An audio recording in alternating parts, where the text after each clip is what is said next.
আসসালামু আলাইকুম viewers, welcome back to my channel SB রংধনু। আমি আজকে কাতলা মাছ দিয়ে সিমের বিচির তরকারি রান্নার রেসিপিটা আপনাদের সাথে শেয়ার করব। এই জন্য আমি নিয়েছি সিমের বিচি 1 কেজি, খোসা ছাড়িয়ে ধুয়ে নিয়েছি এখানে শুকনো মরিচ, কাঁচা মরিচ কেটে ফালি করে নিয়েছি, 2টি মাঝারি সাইজের টমেটো, মরিচ আমি এখানে 4-5টি করে নিয়েছি। জাল যে যেমন খাবেন সেই অনুপাতে নেবেন। আমি এগুলো একসাথে ব্লেন্ডারে পেস্ট করে নিয়েছি এখানে আমি কাতলা মাছের মাথার চারপাশের অংশ, লেজ। এখানে প্রায় 8 কেজি ওজনের একটি কাতলা মাছের মাথার সম্পূর্ণ অংশ দিয়েই রান্না করব তরকারিটা। এখন হলুদ লবণ দিয়ে আমি মাথার বিভিন্ন অংশ, লেজ সবগুলো আমি মেখে নিয়েছি। প্যানে দিয়েছি তেল, রান্নার রেগুলার তেল। আমি এখানে রাইস ব্র্যান অয়েল দিয়েছি। এখন এতে প্যানের মধ্যে সবগুলো অংশ আমি এক একে দিয়ে দিব মাথা, লেজের। এখন উল্টিয়ে দিব চিমটার সাহায্যে, উল্টিয়ে দিয়ে 2 মিনিট ভেজে নিয়েছি। এতো ভাজা হয়ে গিয়েছে আমার কাতলা মাছের মাথা। এখন আমি একটি প্যানে দিয়েছি পানি, এতে লবণ হলুদ দিয়ে সিমের বিচিগুলো দিয়ে দিয়েছি। এখন ঢেকে দিব। 3 থেকে 4 মিনিট সময় নিয়ে সিদ্ধ করেছি, বেশি সিদ্ধ করব না। এখন আমি স্ট্রেনারে নিয়ে নিব আর পানিটাও রেখে দিব ছেঁকে।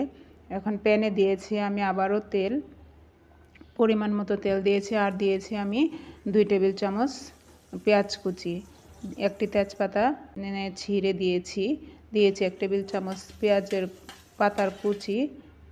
এগুলো আমি ব্রাউন কালার হওয়া পর্যন্ত ভেজে নেব। আর এখন পানি দিয়ে দিব।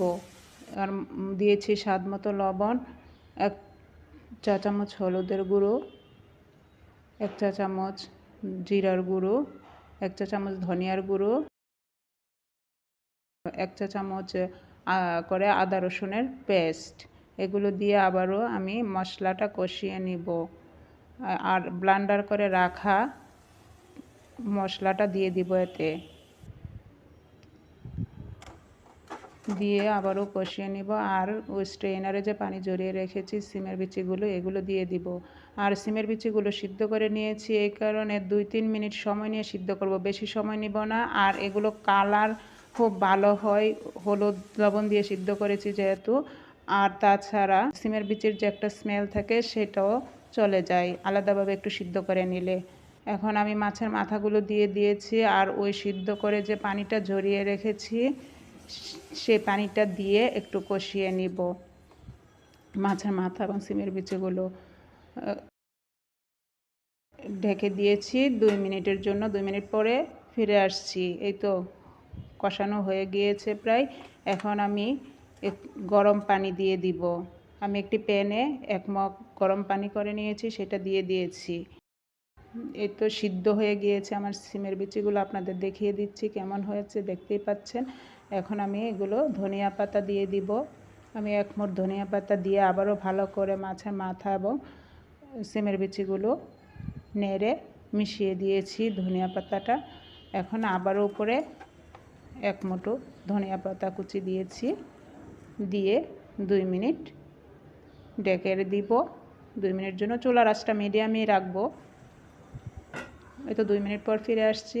এই তো হয়ে গিয়েছে আমার কাতলা মাছের মাথা দিয়ে সিমের বিচি তরকারি। কেমন হয়েছে আপনাদের কাছে থেকে দেখিয়ে দিয়েছি, দেখতেই পাচ্ছেন। ধন্যবাদ সবাইকে। আমি সার্ভিং ডিশে নিয়ে নিয়েছি। আমার এই রেসিপিটা ভালো লাগলে অন্তত সবাই একবার হলেও ট্রাই করবেন। খুদা হাফেজ।